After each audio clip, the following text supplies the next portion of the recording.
welcome again to live session of Manolog classes. I'm Dinesh Kumar and I will take today's news analysis.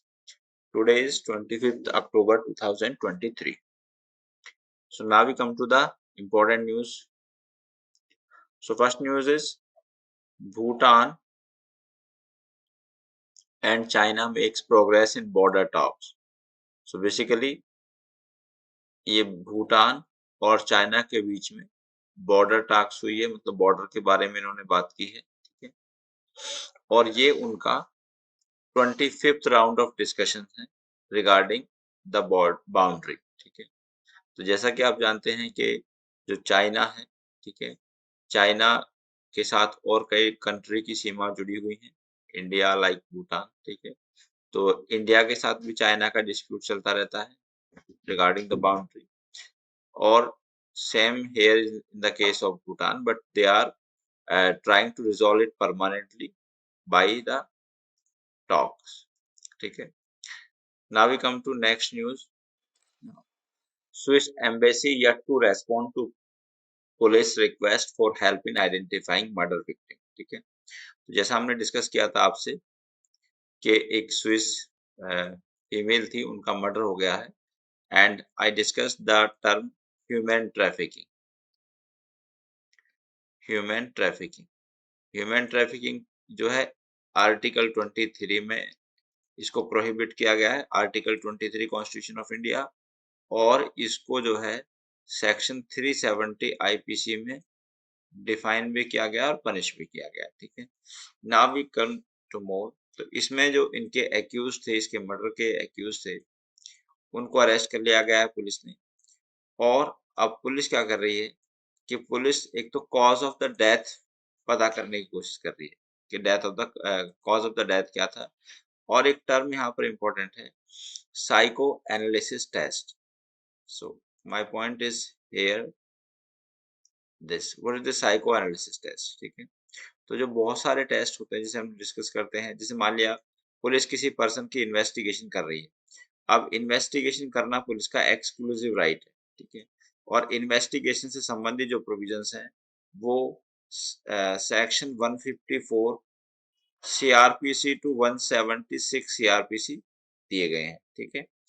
अब क्या हो रहा है इस सिचुएशन में, तो अब अगर कोई पर्सन पुलिस के साथ कोऑपरेट नहीं करता है तो पुलिस उसके कुछ टेस्ट कराती है, and the psycho analysis is one of them, ठीक है।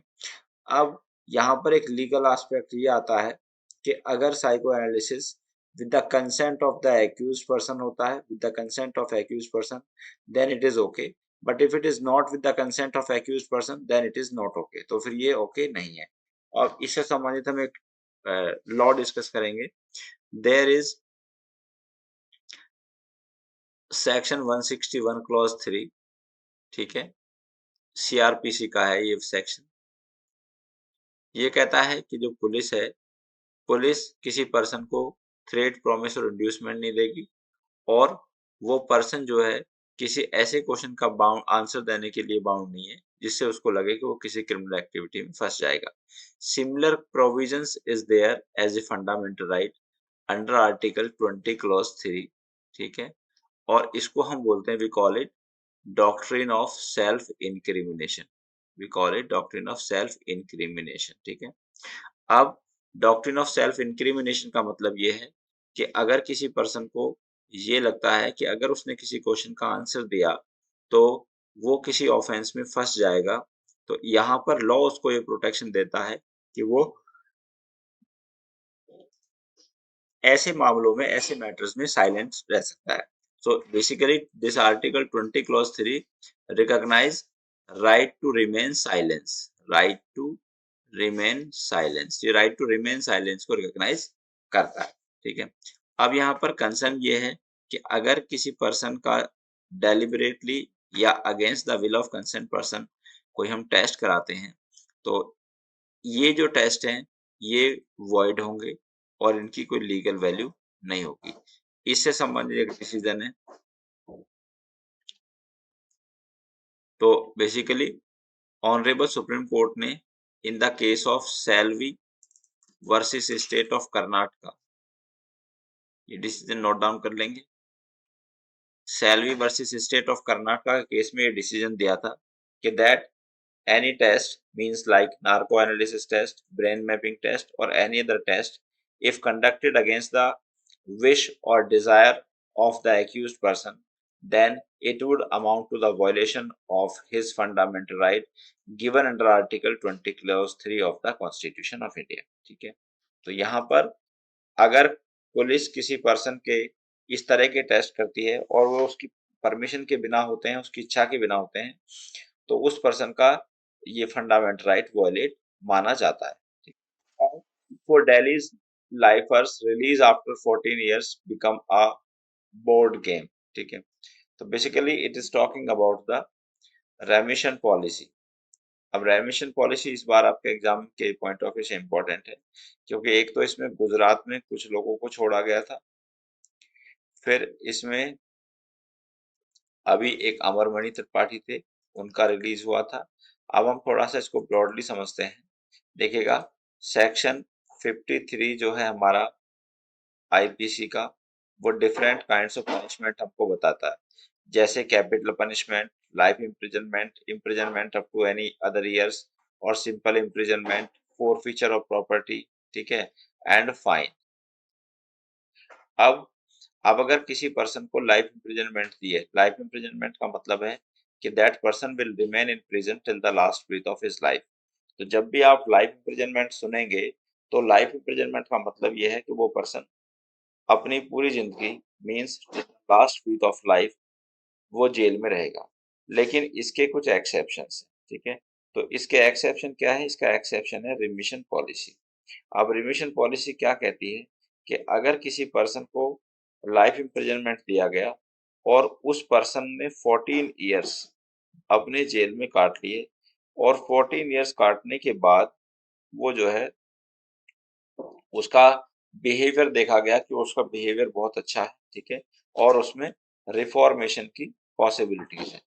अब यहाँ पर रिफॉर्मेशन का मतलब ये भी एक इम्पोर्टेंट पॉइंट है कि देखिएगा, थ्योरीज ऑफ क्रिमिनल जस्टिस बहुत सारी होती हैं, जैसे कि लाइक होती है, एक होती है रेट्रिब्यूटिव थ्योरी, एक होती है प्रिवेंटिव थ्योरी, ठीक है, और जिसमें से एक होती है रिफॉर्मेटरी थ्योरी। रिफॉर्मेटरी थ्योरी का मतलब ये है कि हर एक्यूज्ड पर्सन को हम ऐसा मानते हैं कि that he might have committed some crime under some circumstances, ठीक है, and that person is not a born criminal. ठीक है, तो हम ऐसा मानते हैं कि कोई व्यक्ति अगर कोई अपराध करता है तो वो किसी मजबूरी की वजह से अपराध करता है, और वो अपराध एज अ जॉय के लिए नहीं करता है ना, या तो इसलिए लॉ कहता है कि it is the duty on the part of every person के उसको एज एन एक्यूज ट्रीट ना किया जाए और उसको सोसाइटी में रिहेबिलेशन का मौका दिया जाए, ठीक है, जिससे क्या होगा कि वो सुधर जाएगा और बाद में वो एक अच्छा सिटीजन बन सकता है।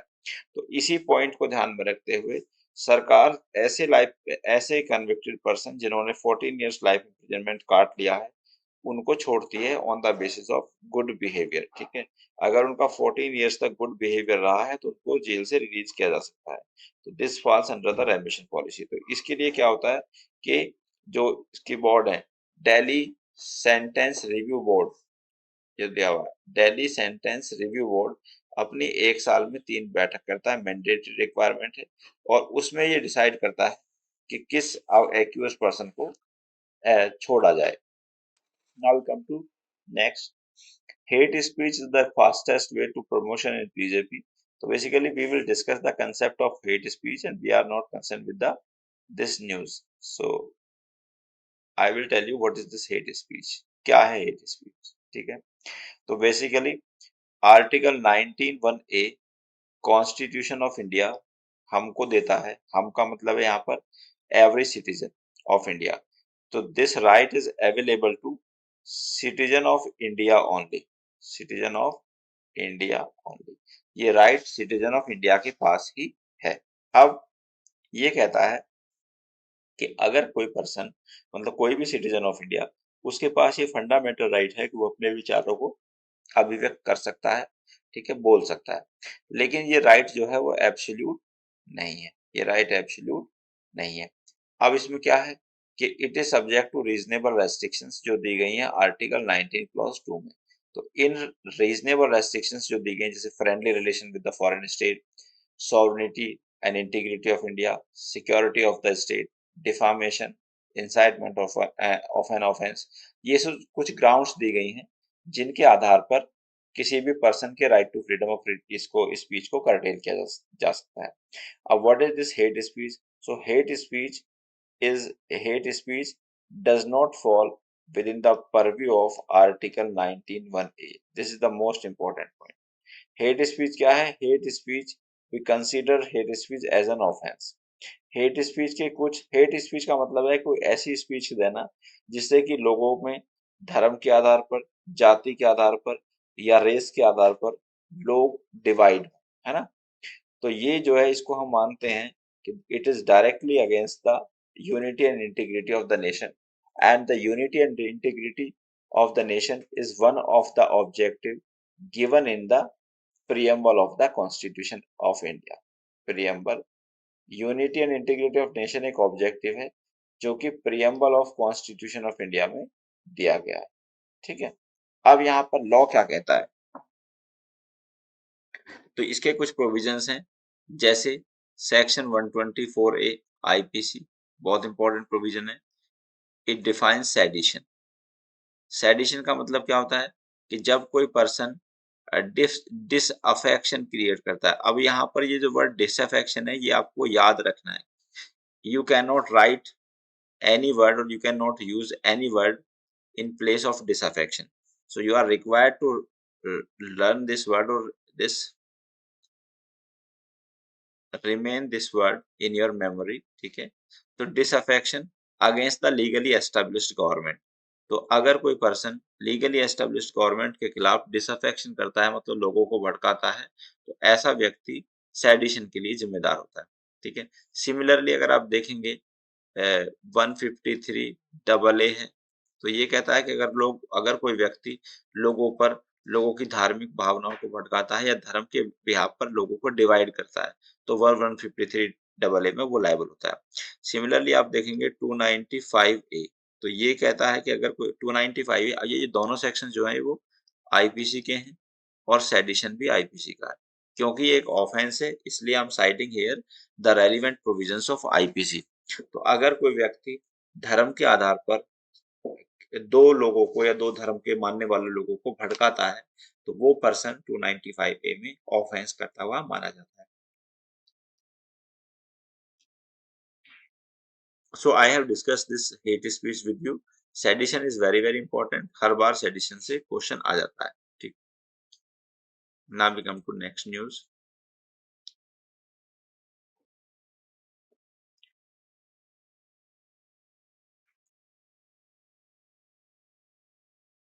Now India Canada bonding that is in danger of snapping. ठीक है, तो जैसे हमने कई बार आपके साथ डिस्कस किया है कि इंडिया और कनाडा के रिलेशनशिप में कुछ स्ट्रेंड रिलेशनशिप हो गई है। ठीक है, अच्छे रिलेशंस नहीं है। ठीक है, अब यहाँ पर regarding the violation of Vienna convention, Vienna convention on diplomatic relations, क्या हुआ था कि कनाडा में एक प्रो खालिस्तानी लीडर थे।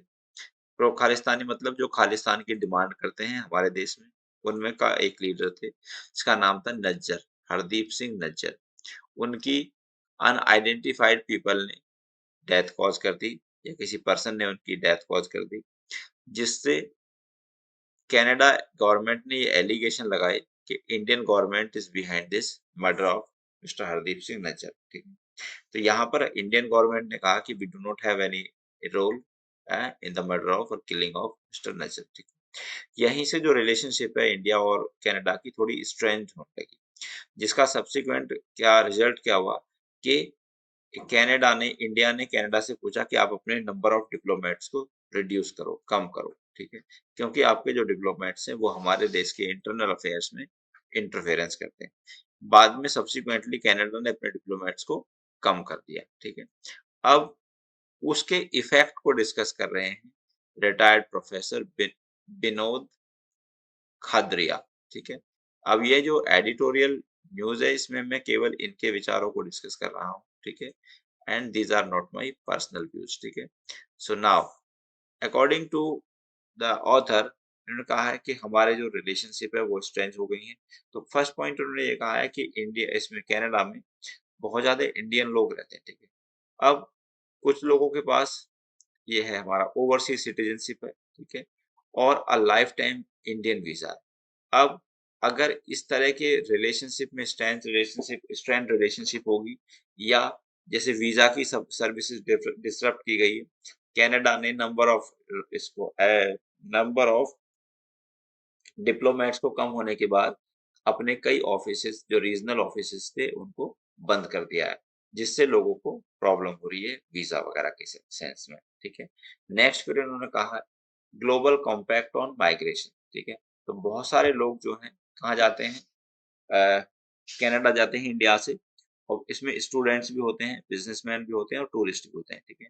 अब यहाँ पर दोनों ही देशों ने एक एग्रीमेंट साइन किया हुआ है, and that is known as sustainable development goal, और यहाँ पर है global compact for safe, orderly and regular migration agreement. ये ये एक एग्रीमेंट साइन किया गया दोनों कंट्रीज के बीच में। तो यहाँ पर अब अगर उन लोगों को सर्विसेज प्रोवाइड नहीं कराई जाएंगी प्रॉपरली, तो इस एग्रीमेंट का वायलेशन होगा, as per the view of the author, ठीक है। फिर ये कहते हैं कि हमारे इंडियन डायस्पोरा जो है कनाडा में बहुत दिनों से रह रही है, और उसमें 7,70,000 जो लोग हैं वो सिख रिलीजन से हैं, ठीक है।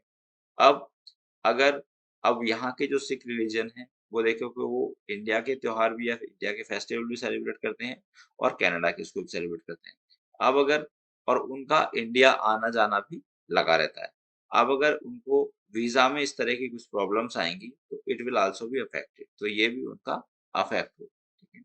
नाउ यही बात यहाँ कह रहे हैं कि इम्पैक्ट ऑन पीपल टाइज, ठीक है।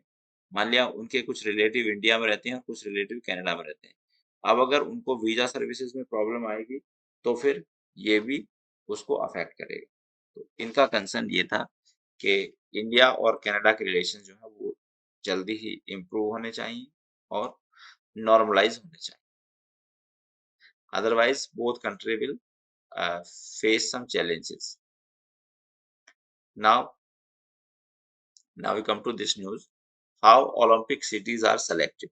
तो ओलंपिक सिटी का जो सिलेक्शन है वो कैसे होता है, और अभी जैसे आप देखेंगे कि हमारे honourable prime minister Shri Narendra Modi ji ने 141 इंटरनेशनल ओलंपिक कमेटी के सेशन जो मुंबई में हुआ था 14 अक्टूबर को, उन्होंने उन्होंने ये अपनी इंटेंशन शो करी थी कि वो 2029 में यूथ ओलंपिक होस्ट करना चाहते हैं, और 2036 में वो ओलंपिक होल्ड करना चाहते हैं, प्रेफरेबली इन 2036, ठीक है। इंडिया में अभी की भी किसी को ओलंपिक को नहीं होस्ट किया गया है, ठीक है। इंडिया ने 2010 में कॉमनवेल्थ गेम को सक्सेसफुली होस्ट किया था, 2010 में कॉमनवेल्थ गेम को सक्सेसफुली होस्ट किया था। अब यहाँ पर पॉइंट ये है कि कैसे सेलेक्ट होते हैं कंट्री, ठीक है। तो बेसिकली जो पहले क्या रूल था, पहले ये रूल था कि जब किसी भी कंट्री को सिलेक्ट होना था, तो वो कंट्री पहले एक लेटर ऑफ इंटेंशन भेजता था, ठीक है। और फिर उसमें उसका इवैल्यूएशन होता था कई एस्पेक्ट पर, कि क्या उसकी कॉम्पिटेंसी है, ऐसा वो कर सकता है, और अदर कंसिडरेशन, जिसका कॉन्सिक्वेंसेस क्या होता था, it often led to the excessive spending among the bidder to secure right, often ending in huge debt, corruption and scandals, ठीक है। तो जब इस कम्बरसम और डिफिकल्ट प्रोसीजर के द्वारा सेलेक्ट होते थे, तो ये प्रोसीजर तो ठीक था, लेकिन इसमें कुछ गलतियां थी, बुराइयां थी, जैसे कि क्या है कि इसमें करप्शन था, इसमें कंसर्न कंट्री जो कि इसको होस्ट करना चाहता था, उससे बहुत ज्यादा कर्जा हो जाता था, क्योंकि it is a mega event, ठीक है। अब क्या हुआ कि अब इसके जो प्रोसीजर्स है उसको चेंज कर दिया गया, किसमें, after Thomas back, took as the IOC president in 2013. He put in place the Olympic agenda to 2020. तो यहाँ पर एक ओलंपिक एजेंडा 2020 बनाया गया है, जिसमें प्रोसीजर को केवल इस आधार पर, मतलब एक तो प्रोसीजर जो है थोड़ा सिंपल बना दिया गया है, और एक जो मेन क्राइटेरिया है वो ये है कि सस्टेनेबल मैनर में ये इवेंट होना चाहिए। थर्ड पॉइंट ये है, it should not cause damage to the environment. ये एनवायरनमेंट को डैमेज ना ना कॉज करे, ठीक है। तो ये सब चीजें हैं। अभी 5 देश और हैं जो कि इंडिया के अलावा इसको वो करना चाहते हैं, होस्ट करना चाहते हैं, लेकिन किसका नाम फाइनल होगा ये अभी कोई क्लियर नहीं है, ठीक है। Now we come to next news. Understanding the components of a SIM card and its functions and workability. ठीक है। अब ये आप जरा ध्यान से समझेंगे। इसमें जो इंफॉर्मेशन है, जनरल व्यू ये है कि इससे क्वेश्चन आपके जीएस सेक्शन में आ सकते हैं, ठीक है। तो पहला पॉइंट ये है कि भाई ये सिम कार्ड जो है ये क्या है, ठीक है। इसकी फुल फॉर्म क्या है, तो देखो फुल फॉर्म इसकी यहाँ दी गई है। SIM stand for subscriber identification module. तो बेसिकली सिम कार्ड एक यूजर का आधार कार्ड की तरह काम करता है, ठीक है। अब ये क्या करता है कि ये उसको इंटरनेशनल जो नेटवर्क है उससे कनेक्ट करता है, और ये भी आइडेंटिफाई करता है कि कौन व्यक्ति कॉल कर रहा है। तो मतलब जो भी जिस पर्सन की कॉल आएगी उसकी एक अपनी आइडेंटिटी है, तो उससे हम इसको क्या कर सकते हैं, मैच कर सकते हैं in case of any crime, ठीक है। अब नेक्स्ट पॉइंट क्या है, it contains information like IMSI। तो ये IMSI जैसी इंफॉर्मेशन को कंटेंट करता है।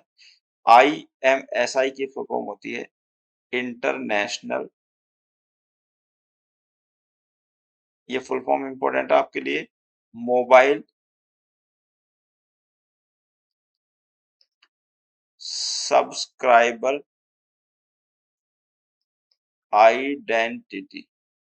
ये फुल फॉर्म आप नोट डाउन कर लेंगे, इंटरनेशनल मोबाइल सब्सक्राइबर आइडेंटिटी। तो मतलब इसका पर्पस क्या है, ताकि कोई भी पर्सन जो कॉल करता है उसकी आइडेंटिटी कंफर्म हो जाए। कहीं अगर वो कल कोई ऑफेंस करता है या किसी टेररिस्ट काइंड ऑफ एक्टिविटीज में इन्वॉल्व होता है तो उसको अरेस्ट किया जा सके। अब इसमें क्या हुआ कि देखो पहले एक सिम कार्ड आता था, पहले उस सिम कार्ड का फिर साइज कम हुआ, है ना, नैनो सिम कार्ड हुआ, ठीक है। अब आ रहा है कंसर्न ई सिम कार्ड, अब हम लाने की तैयारी में, ठीक है। अब ई सिम कार्ड क्या है, तो यहाँ पर जो सिम कार्ड हमारे मोबाइल्स में होता है इसकी फिजिकल वो नहीं होगी, शेप नहीं होगी, या रादर जब भी मोबाइल बनेगा, मैन्युफैक्चर होगा, तो इसको उसी में इंस्टॉल्ड कर दिया जाएगा, ठीक है। अब इसके कुछ बेनिफिट भी हैं, ठीक है। इसके बेनिफिट क्या हैं, पहला तो ये एनवायरमेंट फ्रेंडली है, तो यानी कि एनवायरनमेंट को हानि नहीं करेगा क्योंकि इसकी कोई फिजिकल शेप नहीं होगी और इसके डिकम्पोजिशन में फिर दिक्कत नहीं आएगी। सेकंड पॉइंट ये है कि इसमें जो सिक्योरिटी है वो पर सिक्योरिटी ज़्यादा है, सिक्योरिटी मैकेनिज्म ज़्यादा है। तो कोई भी व्यक्ति जिसे हैकिंग की प्रॉब्लम होती है ना, या उसमें बहुत सारे मैलवेयर्स आ जाते हैं मोबाइल में, वो नहीं आएंगे। लेकिन इसका कंसर्न एक ये है, जो इसका एक नेगेटिव पॉइंट है कि ये it can track user data, it can track users data. और जब ये यूजर के डेटा को ट्रैक करेगा तो यहाँ पर एक कंसर्न आ जाएगा, violation of right to privacy. अब जो राइट टू प्राइवेसी है वो हमारा फंडामेंटल राइट है अंडर आर्टिकल 21 में, और ऐसा डिस्कस किया था, ऐसा हेल्ड किया था ऑनरेबल सुप्रीम कोर्ट ने in the case of retired justice K S Puttaswamy, justice retired justice Puttaswamy K S Puttaswamy versus Union of India 2018 का ये केस है। ये केस का नाम आपके लिए बहुत इंपॉर्टेंट है, ठीक है। तो this is all about e SIM card और सिम कार्ड, ठीक है। Now we come to next news. Centre to induce DNA face matching system at police station across country. अभी क्या है कि अभी हमारे देश में इन्वेस्टिगेशन को गवर्न करता है सीआरपीसी, और सीआरपीसी में चैप्टर चैप्टर सीआरपीसी में चैप्टर 12 है, जो सेक्शन 154 से 176 तक दिए गए हैं। लेकिन लास्ट ईयर एक कानून आया था, और कानून का नाम था क्रिमिनल प्रोसीजर आइडेंटिफिकेशन एक्ट, ठीक है। नाम नोट डाउन कर लेंगे, क्रिमिनल प्रोसीजर आइडेंटिफिकेशन एक्ट, ठीक है। ये पार्लियामेंट ने इसको बनाया। अब ये what is this criminal procedure identification act? Criminal procedure identification act ये कहता है कि अगर किसी पर्सन ने कोई ऑफेंस करा है, तो उस पर्सन का डेटा कलेक्ट कर लिया जाएगा इन्वेस्टिगेटिव एजेंसीज के द्वारा। अब डेटा में उसके बहुत सारे सैंपल्स ले लिए जाएंगे, जैसे ब्लड सैंपल, सलाइवा सैंपल्स, और उसके आइरिस सैंपल, रेटिना सैंपल, इस तरह से पाम सैंपल, ये सब सैंपल उसके ले लिए जाएंगे, ठीक। और उनको 75 ईयर्स तक रिकॉर्ड करके रखा जाएगा, ठीक है। ऐसा क्यों? ऐसा इसलिए, अभी क्या होता है कि अभी मान लिया किसी पर्सन ने, जनरली जो क्राइम होते हैं हमारी सोसाइटी में, तो वो मोस्टली क्राइम हैबिचुअल ऑफेंडर ही करते हैं, ठीक है। हैबिचुअल ऑफेंडर का मतलब क्या होता है? हैबिचुअल ऑफेंडर मीन्स ऐसा अपराधी जो बार बार क्राइम करता है। तो जनरली जो क्राइम होते हैं वो हैबिचुअल ऑफेंडर ही क्राइम करते हैं। अब अगर पुलिस के पास उनका डेटा सिक्योर्ड होगा, तो इट विल बी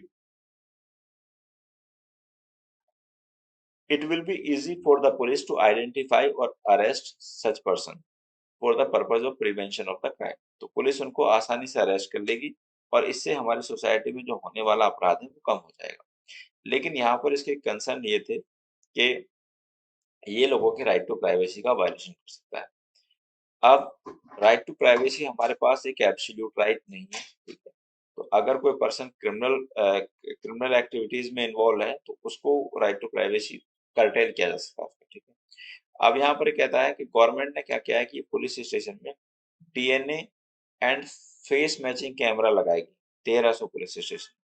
जिसका क्या होगा, जिससे अगर कोई व्यक्ति वहां पर पुलिस स्टेशन में एंट्री करता है, तो उसको उसका जो फेस है वो रिकॉग्नाइज कर लिया जाएगा, कोई वो पहले भी आया था, ठीक है। और इस तरह से क्राइम को रोकने में काफी हेल्प मिलेगी।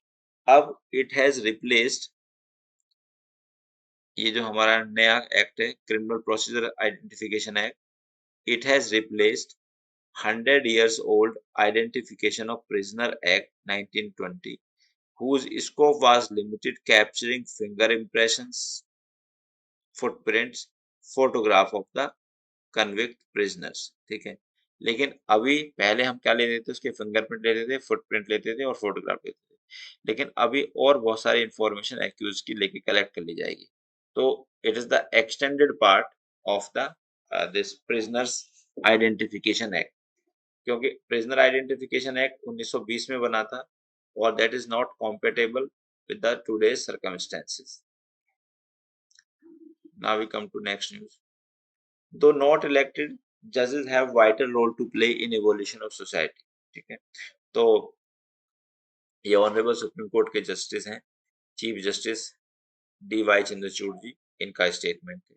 तो इन्होंने ये कहा है कि देखिए, आल्दो जो जजेस हैं वो इलेक्ट नहीं होते। इलेक्ट का मतलब जैसे कि डायरेक्टली हमारे पॉलिटिकल लीडर्स इलेक्ट होते हैं, और प्राइमरीली ड्यूटी तो पॉलिटिकल लीडर्स की है कि वो सोसाइटी को किस तरह से शेप करते हैं, लेकिन जजेस का भी एक बहुत इंपॉर्टेंट रोल होता है। अब हम इसको जजेस के रोल के बारे में थोड़ा सा डिस्कस कर लेंगे आपसे। देखिएगा, जो जजेस हैं वो मेनली लॉ को इंटरप्रेट करते हैं। They do not make the law, rather they interpret law. Interpret law का मतलब है लॉ में क्या दिया गया है और उसका पर्टिकुलर सर्कमस्टेंसेस में क्या मतलब हो सकता है, ये डिस्कस किया जाता है, ठीक है। अब इसका कुछ हम देखेंगे। जैसे हमारे पास तो जब कोर्ट कानून को इंटरप्रेट करता है, तो बहुत सारे राइट इवॉल्व होते हैं सोसाइटी के लिए। तो पार्लियामेंट सारे राइट्स के लिए, सारी सर्कमस्टेंसेस के लिए तो लॉ नहीं बना सकती। इसलिए कुछ ड्यूटी कोर्ट के पार्ट पर भी होती है। और एक होता है doctrine of president. Doctrine of president जो है प्रीसिडेंट है, प्रेसिडेंट नहीं समझना इसको, प्रीसिडेंट है, PRECEDENT।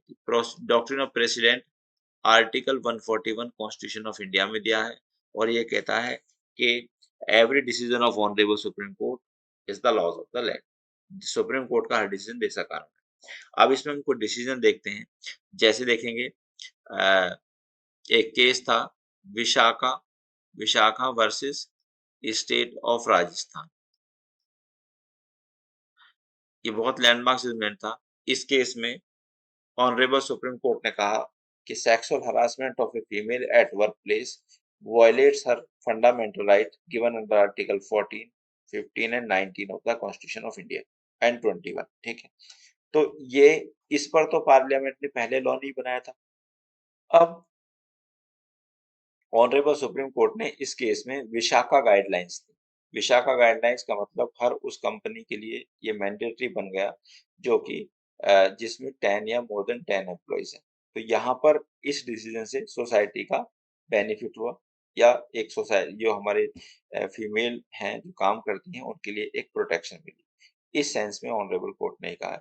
दूसरा अगर हम एग्जांपल लें तो जैसे कि हम अपना पर्सनल इन्फॉर्मेशन देते हैं, जैसे हम फ़ोन लेते हैं या सिम कार्ड लेते हैं, ठीक है? तो हम कंपनियों को अपनी पर्सनल इन्फॉर्मेशन प्रोवाइड कराते हैं। अब अगर कोई कंपनी उसका मिसयूज़ करती है, तो यहाँ पर हमारे राइट टू प्राइवेसी को का वायलेशन माना जाता है। लेकिन ये राइट टू प्राइवेसी का वायलेशन पहले हमारे कॉन्स्टिट्यूशन में नहीं था। ऑनरेबल सुप्रीम कोर्ट ने ही अपने इंटरप्रिटेशन में, इसका केस का नाम है justice KS. Puttaswamy versus Union of India के केस में इसको इवॉल्व किया। तो इस प्रकार जो हमारे ये कोर्ट हैं, ये सोसाइटी के सोसाइटी के